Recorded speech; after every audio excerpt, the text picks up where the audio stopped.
Donald Trump has announced that he will be calling Putin in the near future.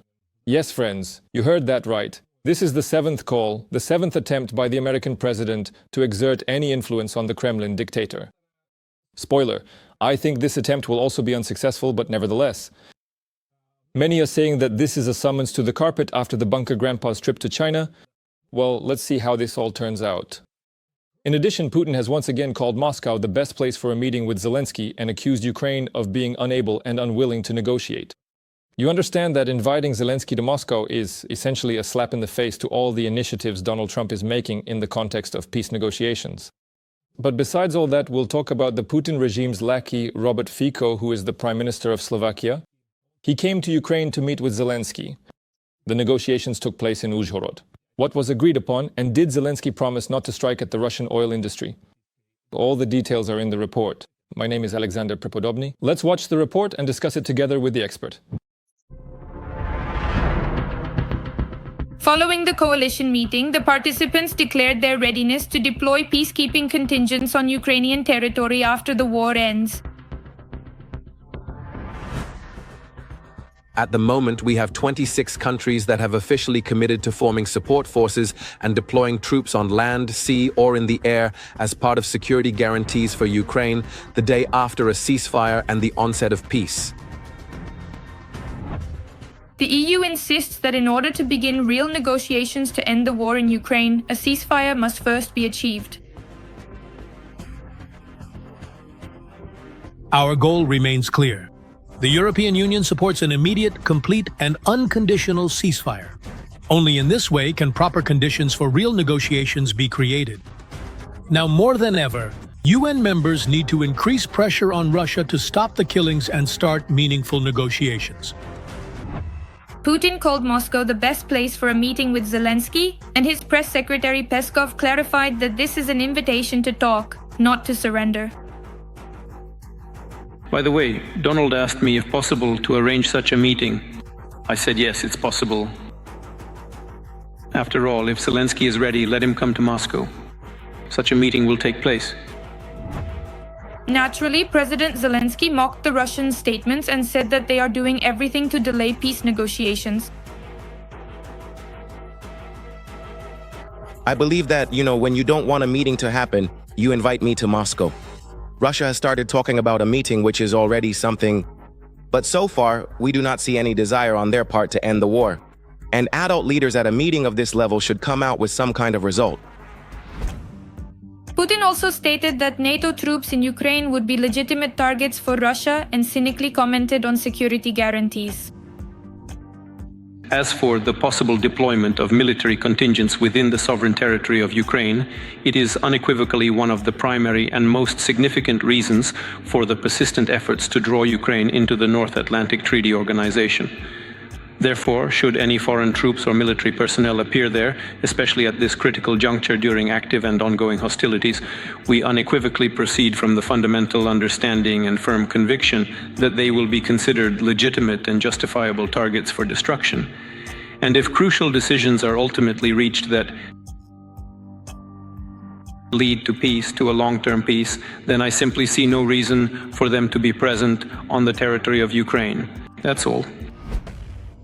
US President Trump announced that after his conversation with President Zelensky, he plans to speak with the Russian dictator in the near future. Yes, I will talk. We are having a very good dialogue. I have resolved 7 wars. This one, in my opinion, should have been one of the easiest. You know that feeling when you think something will be easier.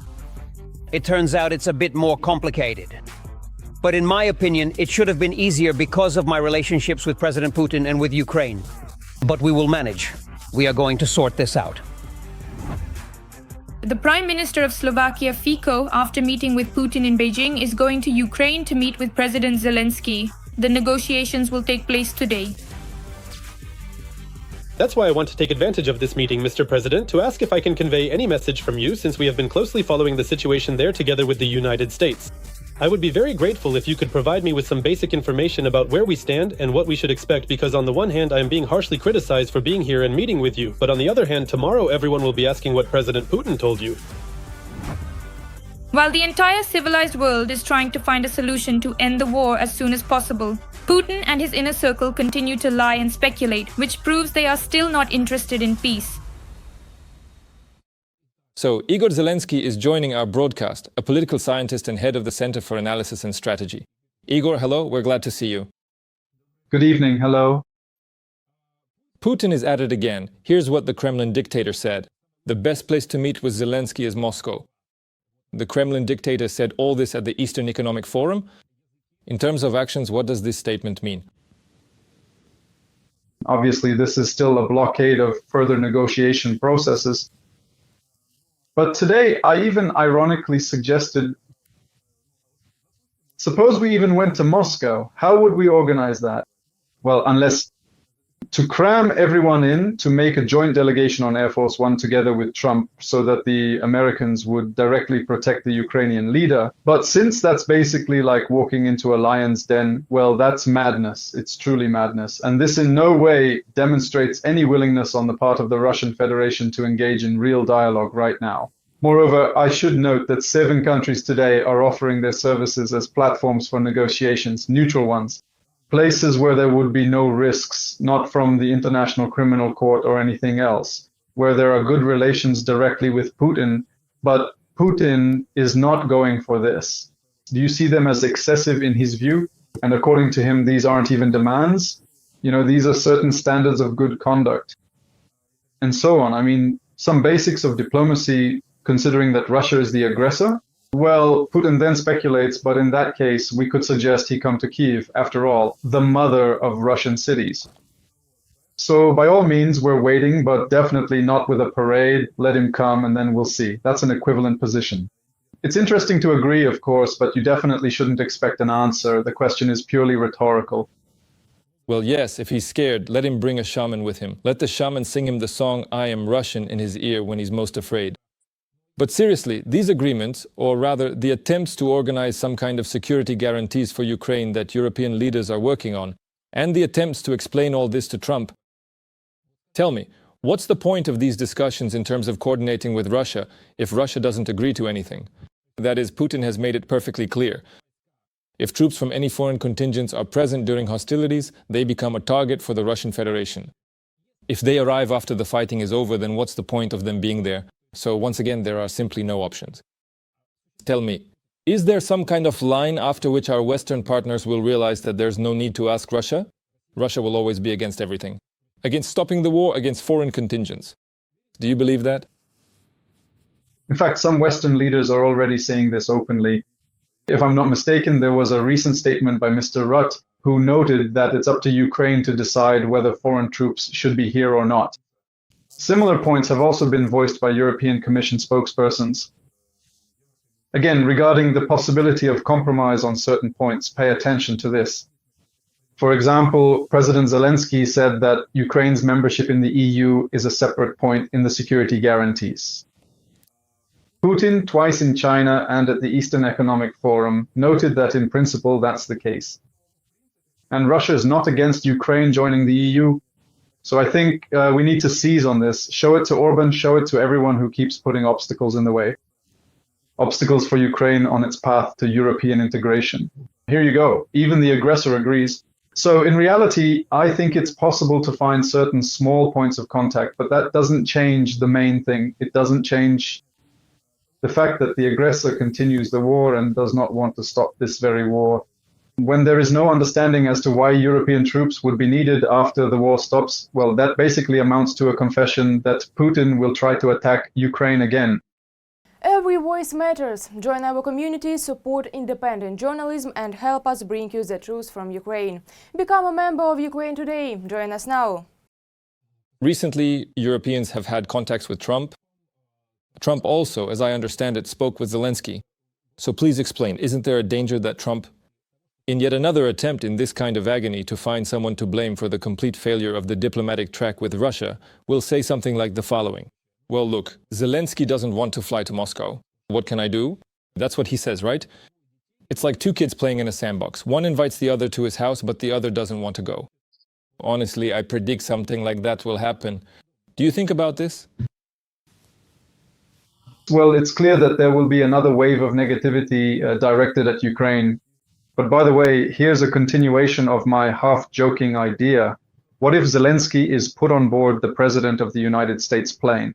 And what if we take this idea further? What if Zelensky simply doesn't leave the plane? Roughly speaking, he'd be on Moscow territory, and Putin would just come aboard Air Force One. Maybe that's a possible compromise. Again, Putin won't go for this because we remember when President Lula was flying from China to Brazil and spent more than 4 hours at the airport in Moscow. I can't recall if it was Domodedovo or somewhere else. And still, there was no opportunity for a personal meeting. His Holiness Vladimir Vladimirovich didn't even express a desire to speak with the President of Brazil. Nevertheless, it's clear that in the current situation, we've already done everything possible. What depended on us was discussion, coordination, and making political decisions regarding the overall framework of security guarantees. That has been done. Ukraine in no way slowed down this process. On the contrary, we accelerated it as much as possible. Plus, right now, we are actively engaging with the international community in order to push forward the negotiation process. But unfortunately, instead of seeing a willingness from Russia, we are witnessing, on the contrary, a complete blockade of the entire process. And that means, obviously, I think there's no point in directly calling on Trump to do something, but perhaps it makes sense to reach out to Melania and Trump, maybe to look for some other nuances through the clergy, but to show what is actually happening right now.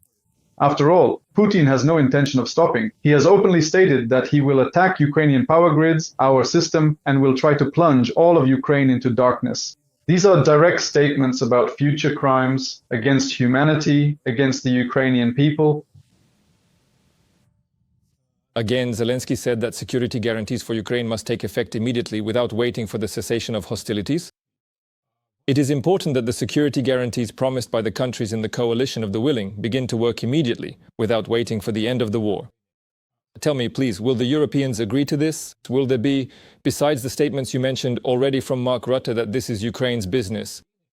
But we understand that Mark Rutte does not make decisions about deploying this or that contingent. For that, a decision is needed from the majority, if not all, of the alliance members, or at least from this new coalition of the willing. What do you think? Will they go for it? After hearing Putin's statement that if you enter, you will now become a target for us, will they be able to overcome this fear? What's your expert opinion, specifically even in terms of a forecast? There's no need to even make forecasts here. In fact, everything has been said and made clear. French President Macron stated that security guarantees for Ukraine will take effect on the very first day the war stops. So, this is exactly the current attitude of the coalition of the willing, the coalition of the determined, and so on. And in this case, of course, President Zelensky is right. In this case, and in this respect, it's clear that waiting is not an option. Instead, we need to make full use of all available resources in order to support the effectiveness of Ukraine's defense forces. And let me remind you that the core of the security guarantees is precisely the support for Ukraine's defense forces. That is, once again, since it's obvious that no one will want to fight for us. And then the question arises, what is the equivalent of Article 5 of the Washington Treaty? What is it exactly? After all, that article essentially lays out the principle of one for all and all for one. But if no one is actually going to fight for their ally, then what kind of guarantees are these? But on the other hand, of course, supporting the defense forces of Ukraine is an important aspect that truly needs to be planned for many, many years ahead, since this very factor will serve as a preventive shield against new aggression. But at the same time, of course, we also need to think about how to stop the current aggression. And in my opinion, here, the best sanctions and the real stick, after all, is the defense forces of Ukraine, the deep strikes, ours, like the Ryazan oil refinery, temporarily occupied Luhansk, and many, many other targets that are now in the sights of our drone operators. By the way, regarding the shelling of Russian oil facilities, many experts predicted that after Robert Fico's visit to Ukraine and his conversation with Zelensky, he would try to somehow convince the Ukrainian leader not to strike at the oil industry, or there would be some threats or conditions. So, based on this, what do you see? First of all, did they try to influence Ukraine? Secondly, is it working? Well, as for Fico, I think that in the conversation he already had with President Zelensky, well, obviously there were some parallel talking points. Regarding Putin's threats to the Ukrainian energy system, his attacks on it, well, obviously Fico might have in that conversation thrown in things like, you see, Ukraine is, so to speak, just a step or two away from a blackout, and Slovakia could disconnect the interconnectors. But that's just an element of political pressure, right? The fact that this has no real foundation is another matter, because these are separate companies that are making crazy amounts of money right now for this electricity. By the way, according to August data, Ukraine actually made it into the top 5 in terms of electricity prices. And this just shows that we are fully paying for the imports that come in. And by the way, we also export during certain hours when solar and wind energy allow. But nevertheless, I think that Fico is still not as, excuse me for being blunt, as stubborn as Orban, because at least in terms of European integration, we do have support here from the Slovak side, from the current Slovak government, and that means there are still some common points of contact. And even on the topic of Russian oil specifically, let me remind you of Donald Fredovich Trump's position. The European Union should stop buying Russian oil. And that means either Slovakia leaves the European Union, in which case go ahead and buy as much as you want, or we still need to act together somehow. Not just within the European community, but also within the Euro-Atlantic framework. And considering Fico's relationship with Trump, it would be foolish to ignore such a position. The 47th President of the United States. Again, American media report that Trump is now looking much more scrupulously at the possibility of ending the Russia-Ukraine war. More soberly, I would say. So, Trump has not abandoned the idea of resolving the conflict through diplomatic means.